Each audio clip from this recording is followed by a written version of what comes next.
Hi everyone, it's Kelly at Unisys.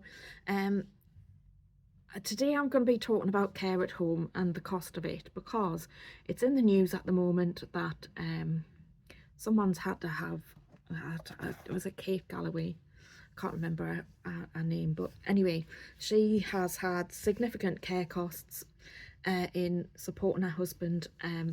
And really, what I wanted to talk about is because nobody seems to want to pay for care. So people want to protect their um, finances from um, from the cost of care, and also the government doesn't seem to want to provide enough support for care either. There seems to be plenty of money for the NHS and other things, but social care is never a priority. It's always last on the list. It always comes at the bottom of the pile. So I really wanted to talk about why it's beneficial and why it's good for society. So I don't know about you, but if I was to need care, I wouldn't really want to go into a care home.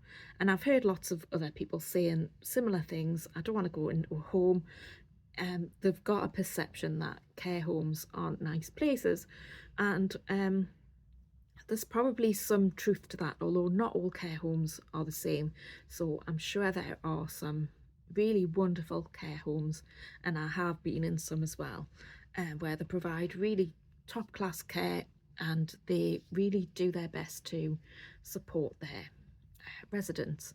Um, but I want to talk about the benefits of home care because every time I say that I have a care company, people think I've got a care home, and I absolutely don't. We go out into the community and support people in their own homes, and the benefit of that is that you're in your own comfort and familiar place.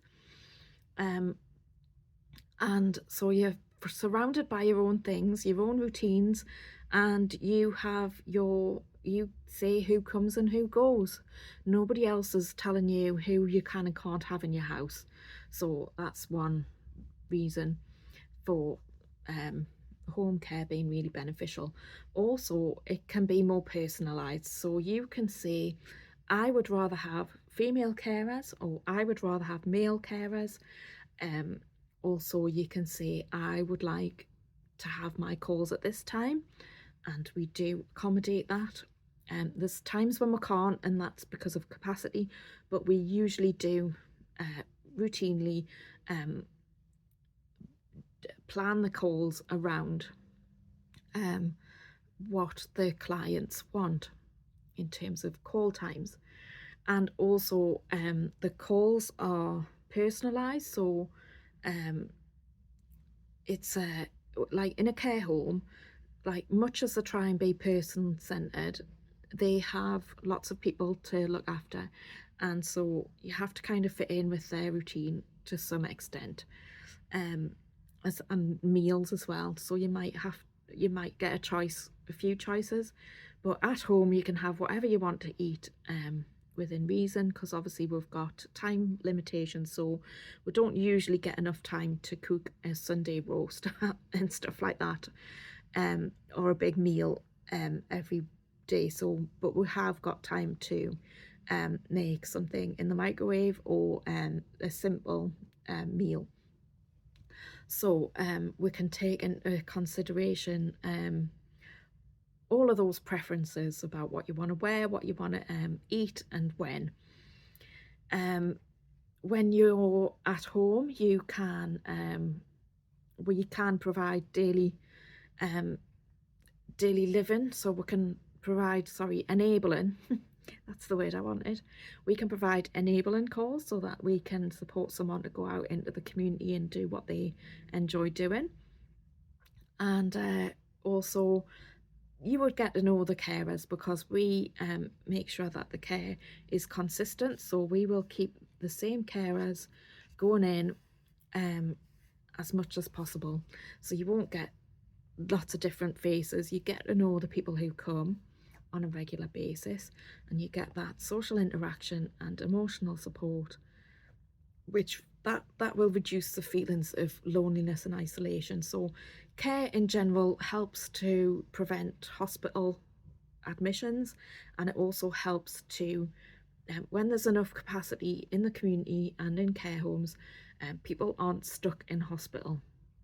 And so it's really important to fund that care. But when we don't have capacity and beds get blocked, as they call it in hospitals, they tend to blame the care industry.